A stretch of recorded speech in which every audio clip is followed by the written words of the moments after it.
End of the week, end of the month, end of the quarter, and end of the first half. Where we stand, economy-wise. From American Public Media, this is Marketplace.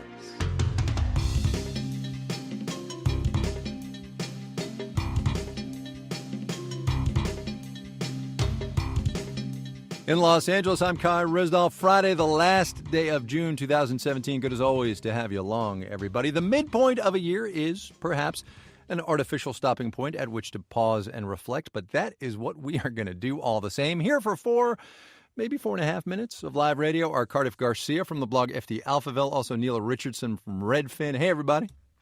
Hi, Kai. So, Cardiff, let me start with you with this historical observation, since I'm clearly into time posting this week. The economic recovery is 8 years old as of the end of this month, June of 2009. What is your sense of where things stand, lo these many years? I'd call it steady but fragile growth. Let's keep in mind that recoveries don't die of old age. Oh, there's a lot of quoting variation. Janet Yellen right there. Thank you. Yeah, Yep. I am indeed. And there's a lot of variation in the things that cause a recovery to end and a new recession to begin. One of those is if the Fed tightens policy too quickly. Another is if there's like an external shock, something bad happens in another part of the world. So it's hard to predict the kinds of things that can start a new recession, but at the same time, we only have the data that we can see, and that data shows that the economy continues growing steadily, but not vigorously. Neela, so far so good, I imagine is a version of what you might say?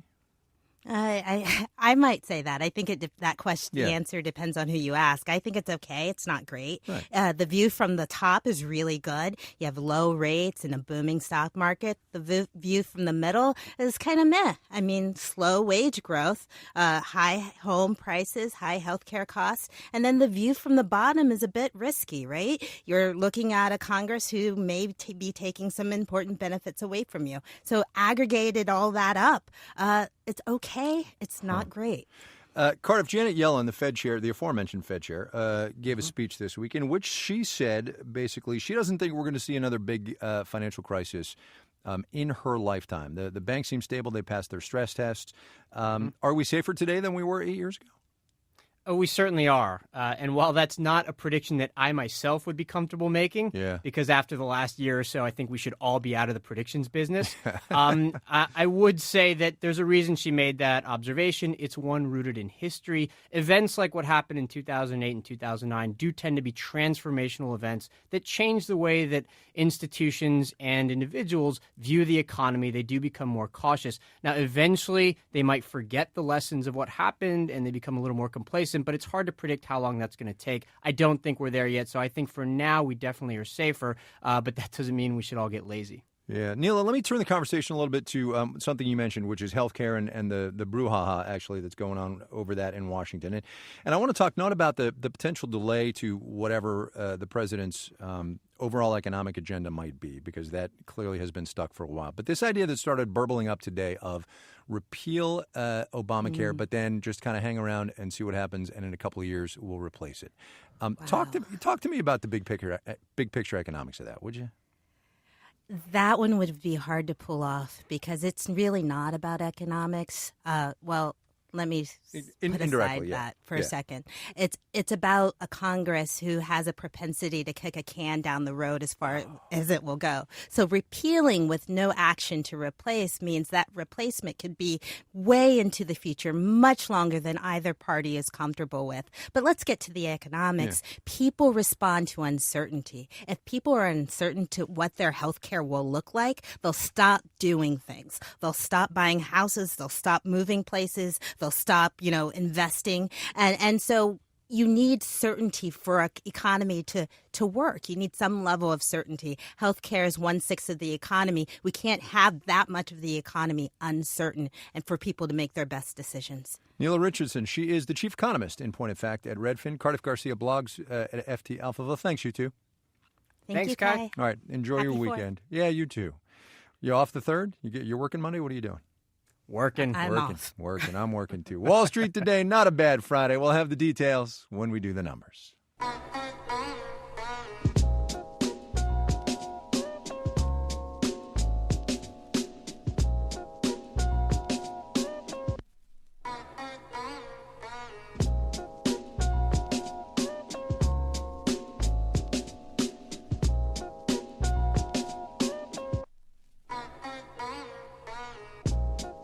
I hate it when the music does that, man. I hate it. We talk some about stocks on this program, but every now and then I say a version of this sentence.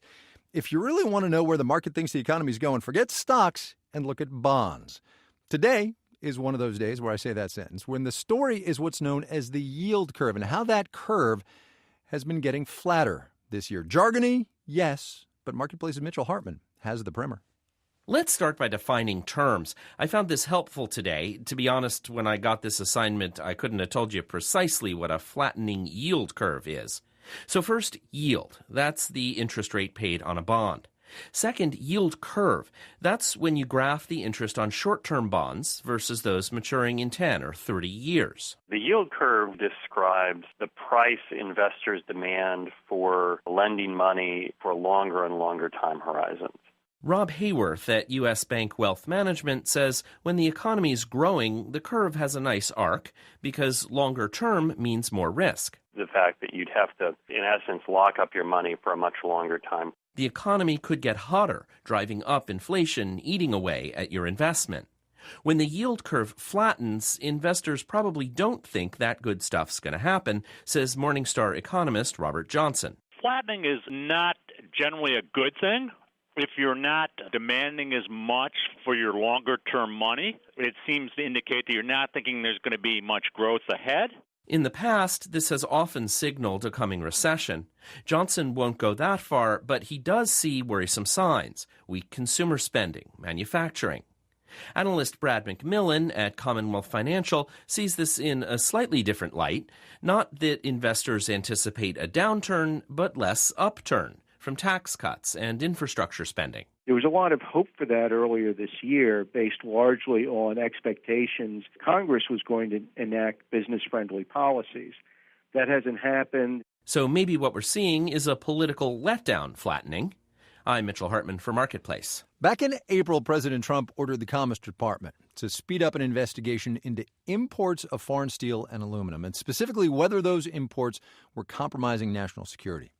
Today was the deadline for that investigation. It was missed due to what administration officials told the Wall Street Journal were, quote, unanticipated complexities, end of quote, because it turns out running the world's biggest economy is complicated. Marketplace's Annie Baxter looked into why it's taken such a long time for this administration to get its trade policy together. President Trump says countries like China are artificially suppressing prices for steel and aluminum, leading to a reduction in U.S. production capacity, which could prove harmful in a time of war. Hence, the national security argument for imposing tariffs. But Matt Gold doesn't buy it. He's a former deputy assistant U.S. trade representative, now at Fordham University. We don't have the kind of emergency in international relations going on now that would give us the right to do this. Important trade partners like the EU agree and worry tariffs could harm them. Gold says they may try to retaliate. He says the proposal could also be bad for the U.S. economy, which is heavily reliant on steel and aluminum. And whether you're building a road or a bridge or a building or a pipeline, it's going to become more expensive. Why didn't the Trump administration figure this out sooner? Gold notes that many posts within the administration remain unfilled, potentially leaving out of the mix people who might have flagged such problems. But the delays could also be strategic, according to Carolyn Freund, a senior fellow at the Peterson Institute for International Economics. She says the administration could be waiting to get more partners into a collective agreement at a G20 meeting in Hamburg next week. Commerce Secretary Wilbur Ross recently alluded to such an agreement. He used words like a collective solution and in conjunction with our partners. So there's a chance they're using this as a stick to get other countries to agree to some sort of global steel agreement. Freund says that would be better than a unilateral action by the U.S., but she wonders why Trump didn't float that idea among trade partners earlier. I'm Annie Baxter for Marketplace.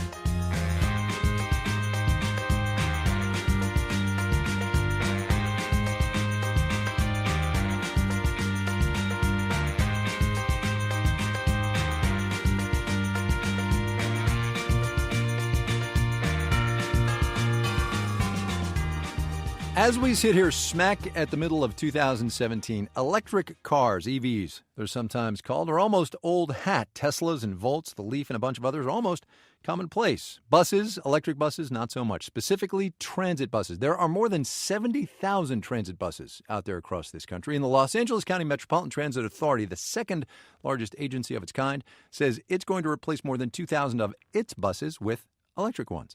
Marketplace's Andy Euler learned more about the technology and the market behind the EB. California Governor Jerry Brown has said electric vehicles are key to reaching the state's goals on greenhouse gases. Now, government officials like him can't control what cars people buy, but they can prompt big changes in public vehicles, like taking bus fleets electric. That's an electric bus starting up at a brand new factory in Walnut, California, just outside of Los Angeles. The company that makes it is called Proterra, and it has a good problem. It can't keep up with demand for its electric buses. You know, that's a lot of buses to go around, right? And so plant manager Paul Mottram shows me around the 150,000 square foot warehouse where these buses get assembled. Assembled, not built. The company outsources most of the parts, the body, the axles, the seats, the tires. Workers here are more electricians than mechanics, connecting high voltage lines needed to get the bus up and running. Station 2 will be carrying out a lot of activity underneath the bus. And also, now you start to see a lot of cabling and electrical infrastructure going into place. And very quickly from this point on, it'll transform into a good-looking bus. Mottram says he's interviewing 5 people a day to ramp up the staff in order to meet incoming orders. Proterra's most important and innovative work is not assembling the finished bus, though. It's building the battery. Probably 2/3 of our R&D goes towards high-voltage systems, including battery pack. That's Proterra's CEO Ryan Popple. He says he got into the idea of electric vehicles after spending 4 years in active duty in the Army, hanging around oil-dependent countries in the Middle East. One of the impressions that I took away from the Army that was very hard to forget was just how unsustainable or how tenuous our current energy paradigm is. That interest in alternatives to fossil fuel led him to Tesla, where he worked on the finance team. At Proterra, the tech challenges are different than an electric sedan. The battery pack for a 40-foot bus is about the size of a twin mattress. His latest model gets about 350 miles per charge. A regular diesel engine bus costs about $500,000 and lasts 12 years. An electric bus could run you up to $800,000. But Popple says the savings in fuel costs over the life of the bus make up the price gap. His clients, cities, counties, states, they care far more about reliability than novelty. You know, the goal is to make sure that it's still a bus. We don't think we'll have too much luck selling a hover bus or something like that at this point. It needs to be a heavy-duty city transit bus. It's got to last 12 years in industrial service. At the Foothill Transit Center in Pomona, California, about every other bus you see is electric. Proterra sold its first buses to the agency in 2009. They've ordered another 15. At the bus depot, driver Luis Rios talks about working with an EV bus. Pretty much the same. Pretty much, except that he has to make sure to plug the bus into the charging station when his shift is over. No bus hits the road without a full charge. He says he doesn't have range anxiety, the electric vehicle insider term for being afraid your battery will run out. No, because we already know the limits, how far you can go with the percentage of the charge. Having sold some early adopters on the technology, electric bus companies like Proterra now have to come up with packages for financing, maintenance, and longer battery range to make it easier for other bus fleets to make the switch. I'm Andy Euler for Marketplace.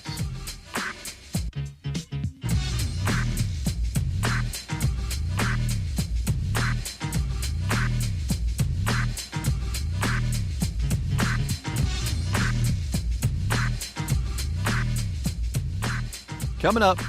I always think of it as sort of a delicious cousin to ice cream. Get your sweet tooth ready. But first, let's do the numbers. Dow Industrials climbed 62 points on this Friday, 0.2%, finished at 21,349. Did the blue chips. NASDAQ down 3 points, basically flat, 61 and 40. S&P 500 up 3 points, 0.1%, 24.23. For the week, The Dow off 0.2%, the Nasdaq down 1.9%, the S&P 500 declined 0.6% today. Despite this week, though, the market's strongest first half in years. Dow up 8%, Nasdaq climbed 14%, S&P 500 up 8% since January. The rally, by the way, extended worldwide. All but 4 of the 30 major global indices have risen this year, the best first half performance since, wait for it, here's the year again, 2009. The Wall Street Journal crunched the data on that one. Bonds fell, yield on the 10-year T-note up to 2.30%. You're listening to Marketplace. This is Marketplace. I'm Kai Risdall. The clock is ticking on Brexit. We're inside 2 years now for the Brits to figure out how they are going to get out of the European Union. There's obviously a whole bunch of things that have to be sorted out, not least of which are the people. There are 3 million people from the other European Union countries living in the UK right now. A bit more than 1 million Brits are spread out over the rest of the EU. None of them know what the rules are going to be 2 years hence, and that is beginning to nag, as the BBC's Justin Webb heard when he visited British expats in Belgium. Voila. A garden party, pims flowing for British expats. Some have been here for years, some for decades. Glynis Whiting is a businesswoman who's lived in Brussels for 20 years and been chair of the British Chamber of Commerce. People are worried, people are angry, people are anxious, and we've had 12 months of this. Many of us have taken the decision to say, do you know, we're not going to wait. And I have taken up the right to become a Belgian citizen. We had no say, we had no stake in this, and we feel betrayed, we feel angry and disappointed.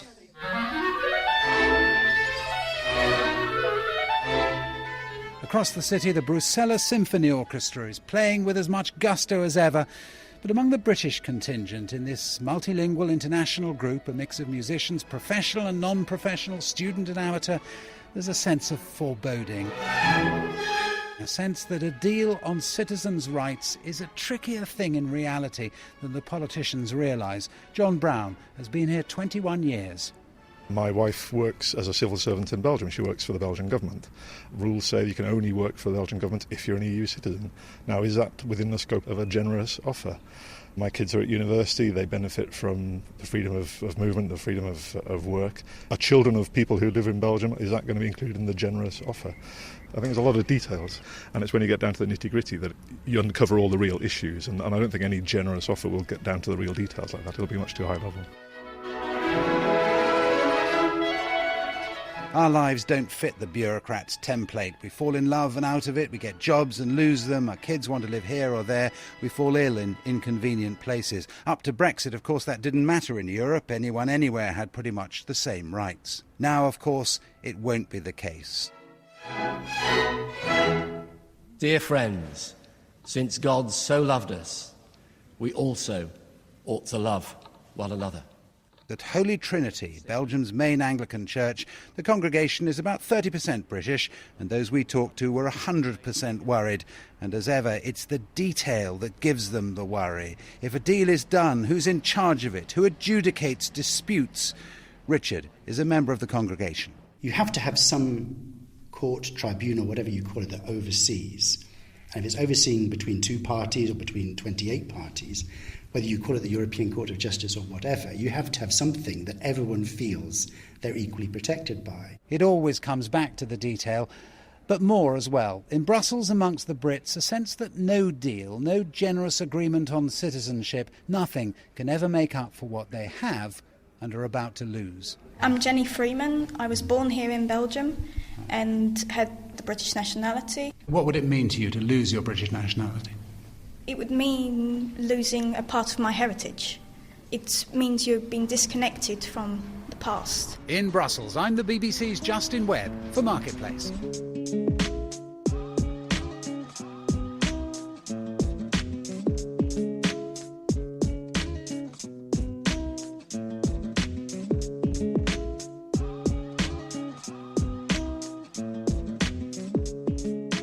We're going to do a little ice cream now. Today's installment of our seasonal series, Summer, brought to you by Imagination. Wonderful products. Brought to you by...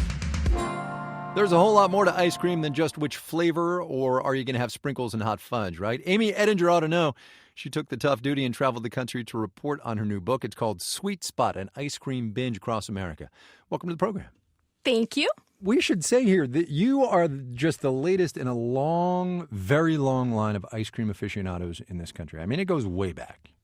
We've been eating ice cream since the beginning of the country, starting with George Washington. He had an absolute love for ice cream. He started serving it at his official functions in New York and Philadelphia, and it took the elite in this country by storm.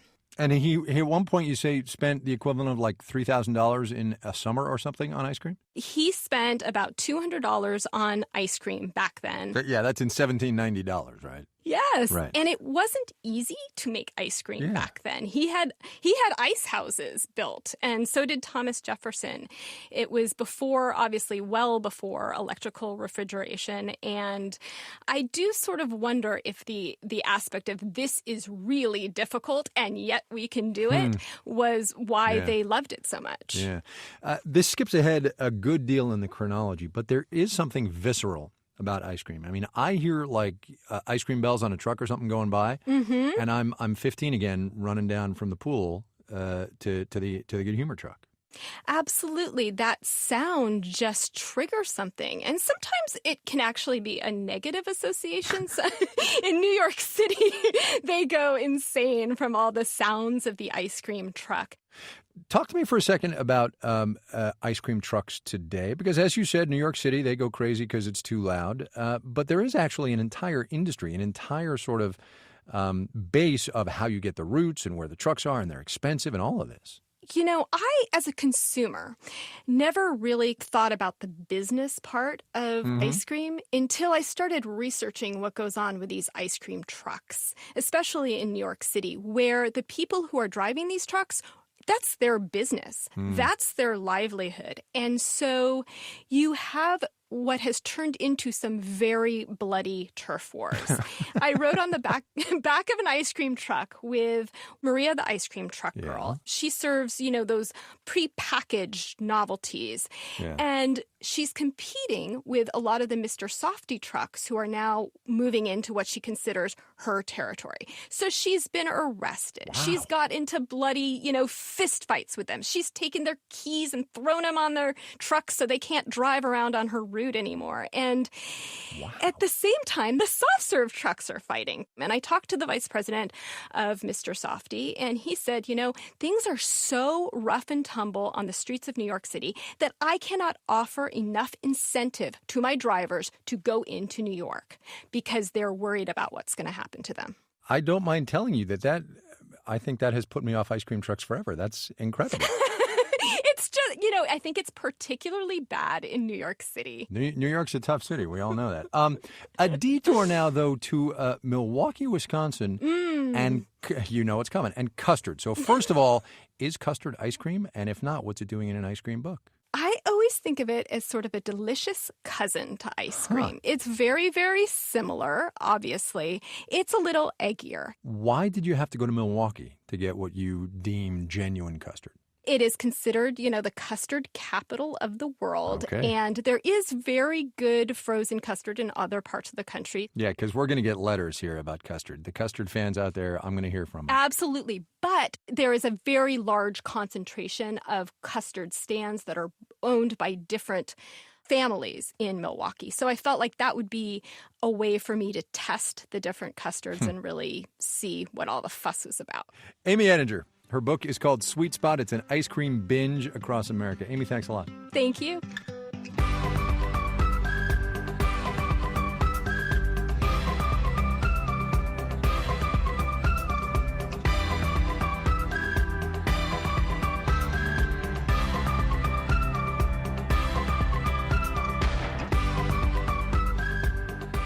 Final note on the way out, a coda of sorts to Annie Baxter's story about why it's taken the Trump administration a while to figure out exactly what its trade policy is going to be. The president and his advisors met with South Korean President Moon Jae-in and his team at the White House today. The scene, you can imagine, long conference table, Americans on one side, South Koreans on the other, lots of camera shutters clicking away in this tape that you're about to hear. The United States has trade deficits with many, many countries, and we cannot allow that to continue. And we'll start with South Korea right now, but we cannot allow that to continue. This is really a statement that I make about all trade. For many, many years, the United States has suffered through massive trade deficits. That's why we have $20 trillion in debt. All right, so that last bit, that bit about trade deficit and the national debt, it's not entirely accurate. They are not the same thing. And maybe figuring that out is why the policy's taken so long. All right, we got to go. The Dow up 62 today, 0.2%. NASDAQ down 3 points. We'll call that flat. S&P 500 up 3 points, about 0.1% there.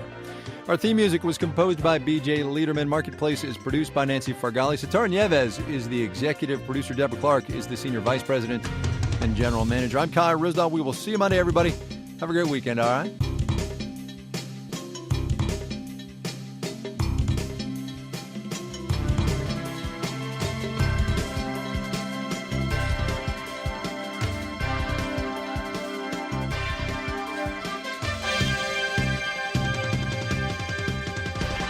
This is APN.